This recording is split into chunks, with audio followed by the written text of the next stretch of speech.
Bismillahirrahmanirrahim. Assalamu alaikum, class 4. This is your social studies book. Students, as you know that we have completed our unit number 2 learning about maps. And today we are going to do the exercise questions of this unit on textbook page number 35. So students, let's start our today's task. And as you can see here, question number 1. How are globe and maps similar? How are they different? यानी globe और map किस तरह से similar हैं, यानी उनमें यकसानियत है, कितनी यकसानियत है, and how are they different, और वो किस तरह से एक दूसरे से मुख्तलिफ हैं. Let's see and listen what Andrew is saying here. Globes and maps. Hello, my name is Andrew, and today I'm going to teach you about globes and maps. As we all know that our Earth is round like a ball. It rotates on its axis. There is an imaginary line which passes through the center of the Earth. The two ends of the axis are the North Pole and the South Pole. The Earth rotates from the west to the east. It completes one rotation in 24 hours. The Earth is divided into two hemispheres, the Northern Hemisphere and the Southern Hemisphere, or the Eastern Hemisphere and the Western Hemisphere. These globes can be used to represent the Earth, but they cannot be carried for traveling. Hence, a paper version of the globe is used, which is nothing but a map. A map is a diagrammatic representation of an area of land or sea. Specific things on the map are represented using special symbols. For example, the state capital is shown as a circled dot, while a sea route or international boundary like this. Each map has a scale which is the ratio of the distance on the map and ground. See here, 1 centimeter is equivalent to 50 kilometers. Can you calculate the distance between X and Y? By measuring with scale, we found the distance to be 3 centimeters. Therefore, the actual distance is 50 into 3 is equal to 150 kilometers. Maps are drawn on sheets of paper and help in finding a location of different places. As we know, there are 4 cardinal directions: north, east, south, and west. They help in locating places. Let me show you an interesting thing. This is a magnetic compass. It has a magnetic needle that points always in the north direction. Earlier mariners used to find the directions using magnetic compass. Students, Andrew has summarized this topic, globe and map, which we have already discussed in our previous lectures. Let's see some similarities between globe and map in a written form here. As you can see here, the first similarity is both map and globe are pictures of real places of Earth. And the second one is both use similar colors. Both use similar symbols. Students, as you can see here, in globe, you can see blue color, and map, this is also in blue color. So, they also has the same symbols on them. So, there are some similarities between globe and map. And now let's see the difference between globe and map. Students, let's try to comparison between globe and map कि ये किस तरह से एक दूसरे से मुख्तलिफ हैं. First point is a globe is round shape like a ball, but A map is flat picture.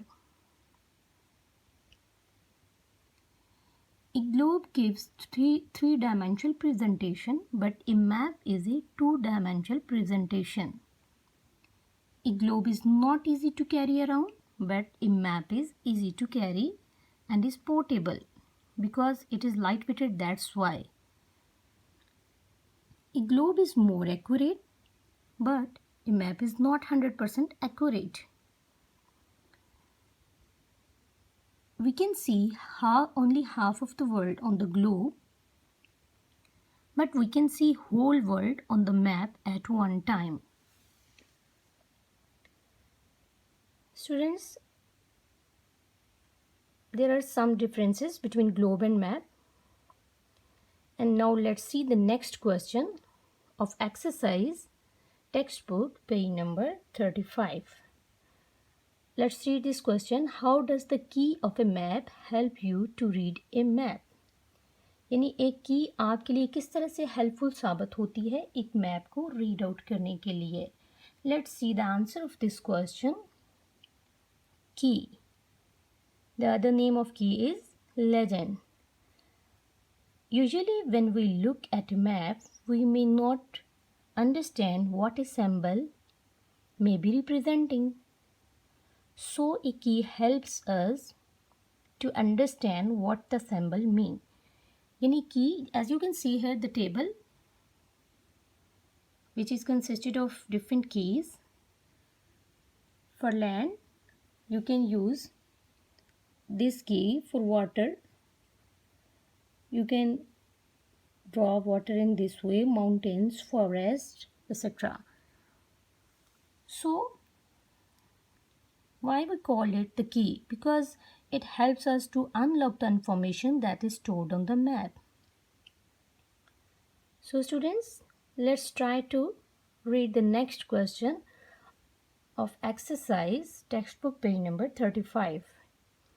Question number 3. Why do people use map? लोग मैप क्यों यूज़ करते हैं? What's the reason behind it? Let's see the reason why people use maps. As you can see here, people use map to find where they are. If they lost, with the help of map, they can find where they wanted to go. Maps represent real world on much smaller scale. So you can identify different directions through your map.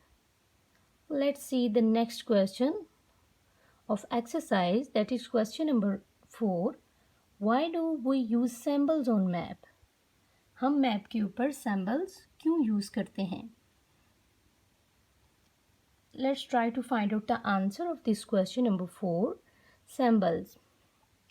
First of all, we can define symbol in this way. Symbol stands for real places or things.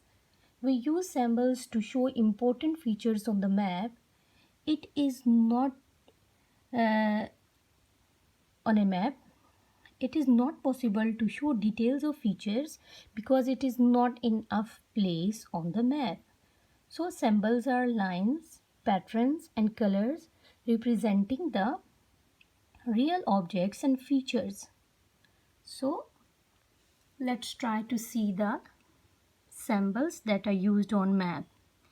Students, if you want to draw airport on your map while drawing a map, so you need not to draw a proper airport because it's not enough place on your map. So you can draw this shape on your map. For mountain, you can use this symbol. For park, you can use this symbol. For dam, if you draw this symbol, this will showing the dam. For bridge, okay students, there are some different symbols. So let's see the next question that is included in your exercise of unit number 2 on textbook page number 35. Question number 5. Why do we use additional directions on map? As we know that we have 4 main directions, and these main directions are also called the cardinal directions. But इसके अलावा कुछ additional directions भी होती हैं. Why we use the additional directions? Let's see the answer of this question. Because some places are located between main directions, so to know about those places we use additional directions. As you can see here,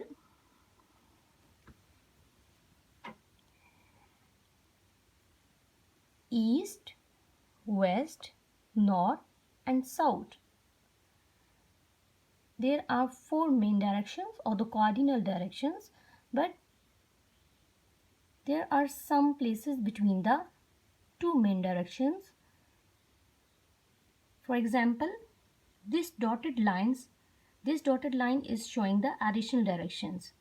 So between the north and east, this dotted line is showing northeast.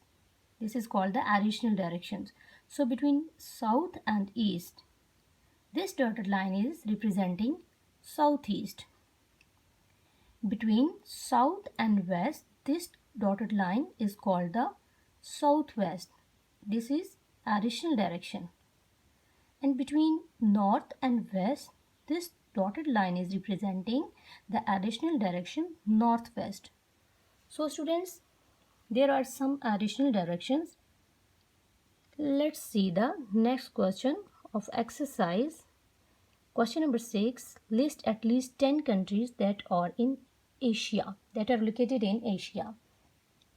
Students, आपने कुछ countries के name लिखने हैं जो कि Asia में वाक़ हैं.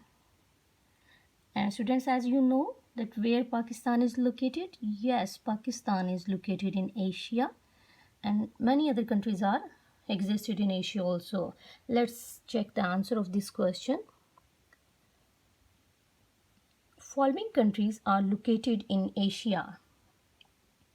Students, as you can see here, Pakistan,